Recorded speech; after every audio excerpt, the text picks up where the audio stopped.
It began with a flicker, a tiny, almost insignificant spark in the dry grass, barely noticeable to the untrained eye.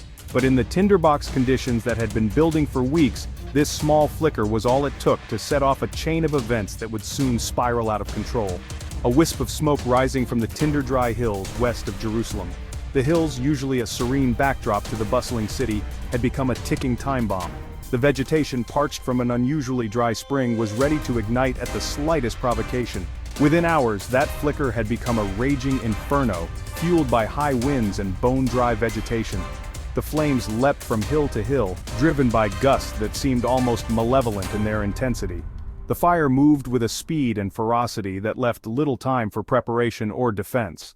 The wildfires, which erupted in late May 2025, quickly spread through the outskirts of the holy city, casting a pall of smoke and fear over the region.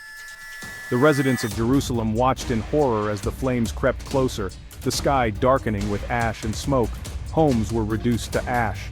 Entire neighborhoods, once filled with the sounds of daily life, were now silent and desolate. The fire showed no mercy, consuming everything in its path. Families were left homeless, their possessions and memories turned to cinders. Forests that had stood for generations were consumed in a matter of hours. These ancient woodlands, home to countless species of flora and fauna, were now nothing more than charred remnants. The loss of these natural sanctuaries was a blow not just to the environment, but to the cultural and historical fabric of the region. The air itself seemed to crackle with heat and fear. The oppressive heat wave that had gripped the region only added to the sense of dread. The very atmosphere felt charged, as if the land itself was crying out in pain. The scale of the disaster was unprecedented for the region. Never before had such a vast area been affected by wildfires of this magnitude. The sheer scope of the destruction was hard to comprehend, with thousands of acres scorched and countless lives disrupted. Never before had wildfires threatened the very heart of Jerusalem, a city steeped in history and sacred to three major religions. The thought of such a revered place being touched by the flames was almost unthinkable, yet here it was, the ancient city shrouded in smoke, its future uncertain. As flames licked at the edges of the city, a sense of disbelief mingled with growing panic. People gathered in the streets, their faces illuminated by the eerie glow of the fire. There was a palpable sense of helplessness, as if the very soul of the city was under siege. Was this a natural disaster, a terrible accident, or something more sinister? Investigations began almost immediately, with experts combing through the charred remains for clues.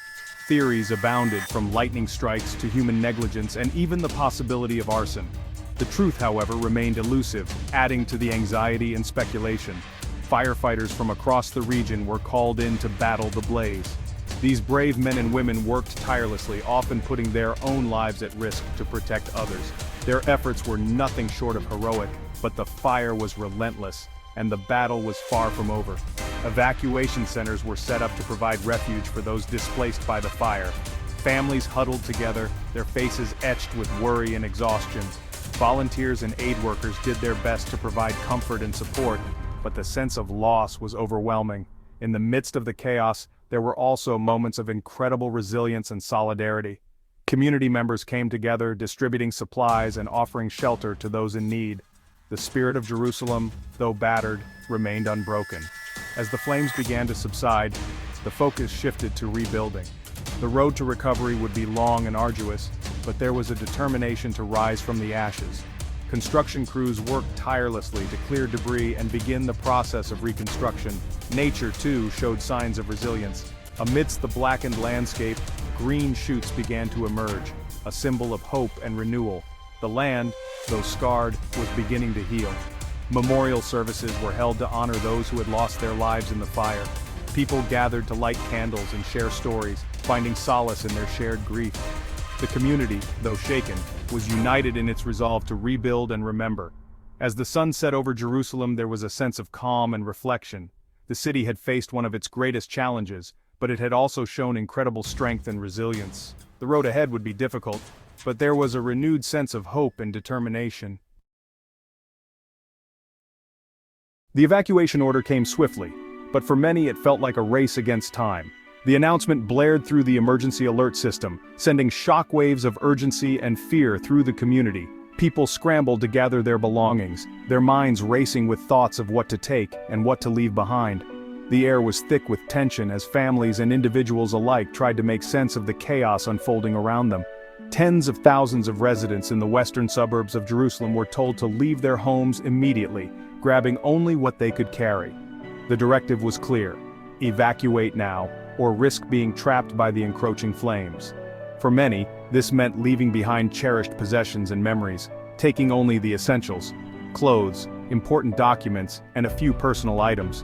The streets were filled with the sounds of hurried footsteps and the hum of anxious conversations as neighbors helped each other load cars and make last-minute preparations. The normally bustling streets were choked with cars, their headlights cutting through the thick smoke that seemed to have swallowed the sun. The once familiar roads were now unrecognizable, shrouded in a haze that made it difficult to see more than a few feet ahead. Drivers navigated through the gridlock with a sense of urgency, their eyes darting between the road and the ever-approaching wall of smoke.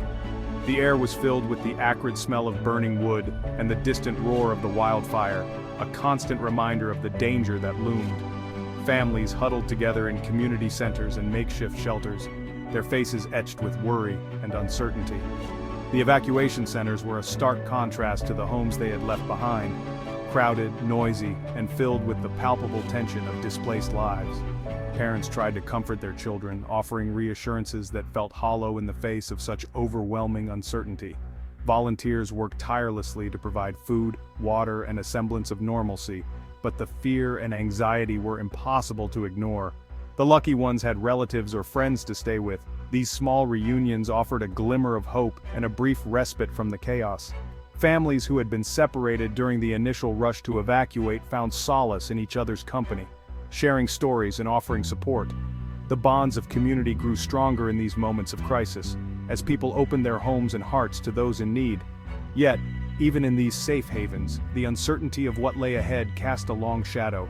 Others faced the prospect of spending days, perhaps weeks in limbo, their lives on hold as the fires raged on.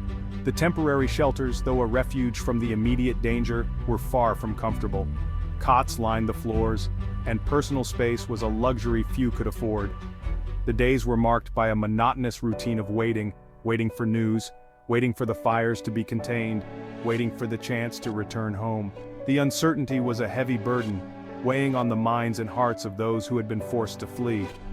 As the fires continued to burn, the community held its breath, hoping for a miracle that would bring an end to the devastation and allow them to begin the long process of rebuilding their lives. Firefighters, stretched thin and exhausted, battled the blaze on multiple fronts. The fire, relentless and unforgiving, showed no signs of abating. Each firefighter, donned in heavy gear, faced the searing heat and choking smoke, pushing their physical and mental limits. The night sky was illuminated by the inferno, casting eerie shadows as the brave men and women fought tirelessly to protect lives and property. Their faces, streaked with soot and sweat, told stories of determination and resilience. Every drop of water, every shovel of dirt, and every strategic move was a testament to their unwavering commitment to their duty. Water bombers dumped thousands of gallons of fire retardant on the flames, but the fire seemed to devour everything in its path. The aircraft, flying low and steady, released their precious cargo with precision, creating temporary barriers to slow the fire's advance. From the ground, the sight of these planes was both a beacon of hope and a stark reminder of the fire's ferocity. The coordination between the pilots and ground crews was crucial, each sortie meticulously planned to maximize impact. Yet despite these efforts, the fire's hunger was insatiable, consuming trees, homes, and memories in its wake.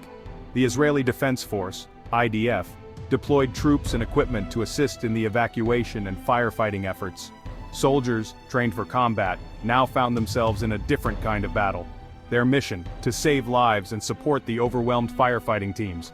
With military precision, they set up evacuation routes, ensuring that residents could escape the encroaching flames safely. Their presence brought a semblance of order amidst the chaos, their discipline and training proving invaluable in such dire circumstances. The collaboration between the IDF and civilian firefighters showcased a united front against a common enemy. Help poured in from neighboring countries, with Greece and Cyprus sending firefighting aircraft to aid in the desperate battle to contain the inferno. These international allies, recognizing the severity of the situation, responded swiftly. Their aircraft, equipped with advanced firefighting technology, joined the aerial assault on the flames. The sight of these planes, bearing foreign insignias, was a powerful symbol of solidarity and cooperation. Each drop of water, each pass over the burning landscape, was a gesture of goodwill and a testament to the bonds between nations. Together, they fought not just a fire, but a shared threat to humanity. The challenges were immense. The rugged terrain made it difficult to access the fire lines. Steep hills, dense underbrush, and rocky outcrops created natural barriers that hindered the movement of firefighting crews. Vehicles struggled to navigate the rough paths, and firefighters often had to proceed on foot carrying heavy equipment. The physical toll was enormous, with every step requiring immense effort. Yet they pressed on, driven by a sense of duty and the knowledge that every moment counted. The terrain, while a formidable adversary, was no match for their resolve. Strong winds constantly changed direction, pushing the flames in unpredictable ways. These gusts, sometimes reaching gale force, turned the fire into a living, breathing entity with a mind of its own. Firefighters had to adapt quickly, their strategies evolving with the shifting winds. The unpredictability added a layer of complexity to an already daunting task. One moment, a firebreak might hold, and the next, it could be breached by a sudden change in wind direction.